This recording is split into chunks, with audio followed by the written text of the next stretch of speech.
হুট করে বৃষ্টি এসে আজকে আমার দিনটাই একদম খারাপ করে দিয়েছিল। কোনো কাজই করতে পারিনি। সেজন্য চলে গেলাম হচ্ছে মার্কেটে অন্য একটু কিছু কাজ করার জন্য। মার্কেট থেকে দেখি এখানে মনে হয় বিয়ে বাড়ি, তাই জন্য হচ্ছে ঢোল বাজানো হচ্ছে। চলে গিয়েছিলাম হচ্ছে কাজের ফাঁকে এইখানে আর আইসক্রিম খেতে। সাথে ছিল হচ্ছে সন্দেশ। সন্দেশটা খেয়ে তারপরে নিজের কাজটা কমপ্লিট করলাম। যে কাজের জন্য গেছি সেটা পারিনি। হাই হ্যালো, ইটস মি মৌ। আজকে আমি উঠেছি হচ্ছে অটোতে। অনেকক্ষণ যাবত অটোতে ওঠার পরে দেখতে পেলাম যে আমার চুলের অবস্থা এবং আমার চেহারার অবস্থা সবকিছু এলোমেলো হয়ে গিয়েছে। খুব গুছিয়ে বাসা থেকে বের হয়েছি, কিন্তু গুছাতে আর গুছানো কিছুই নেই। এরপরে চলে আসছি যে কাজের জন্য, তারপরে দেখি যে খুব মেঘলা মেঘলা।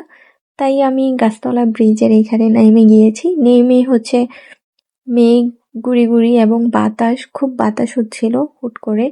তার জন্য আমি এইখানে দাঁড়িয়েছি।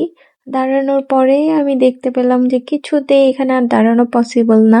যে কোনো সময় খুব দ্রুত আরো বেশি বৃষ্টি বাড়তে পারে। সেই জন্য তাড়াতাড়ি আবার উপরে চলে এসেছি। এসে দ্রুত একটা অটো নিয়ে চলে যাচ্ছি। এখন চিন্তা করছি যে যেই কাজটা আমি আমার অনেকদিন ফেলে রাখা, সেটা আগে গিয়ে একটু কমপ্লিট করি। আর এইখানে দেখতে পাচ্ছ, আমি যদি অটোতে না উঠতে পারতাম তাহলে আমার যে কি অবস্থা হতো, ভিজে একদম অবস্থা খারাপ হয়ে যেত। আর ওইখানকার দোকানে এতক্ষণ তো আসলে দাঁড়িয়ে থাকা পসিবল ছিল না। সেই জন্য আমি অটোতে চলে আসলাম। এইখানে আবার কিছুটা বৃষ্টি কমেছে, কিন্তু বৃষ্টি অতটা কমেনি যতটা ক্যামেরাতে দেখা যাচ্ছে। ডে বাই ডে বৃষ্টি অনেক বেশি বেড়ে যাচ্ছিল। আমি খুব সুন্দর করে সেজেগুজে এসেছিলাম, কিন্তু আমি যে কাজটা করতে চাচ্ছিলাম সেটা হয়নি। সেই জন্য যাচ্ছি আমার অন্য একটা কাজ করার জন্য। চলে এসেছি হচ্ছে মার্কেটে। মার্কেটের দিকে চলে এসেছি আমার অনেক দিনে, সেটা হচ্ছে আমার ঈদের যে ড্রেসগুলো ছিল সেই ড্রেসটা আমি কাটিং করতে চলে এসেছি, কাটতে আর কি। না হলে আসলে যেহেতু ক্রিটিক্যাল কাজ, এগুলি অনেক টাইম লেগে যাবে, সেই জন্য চলে এসেছি।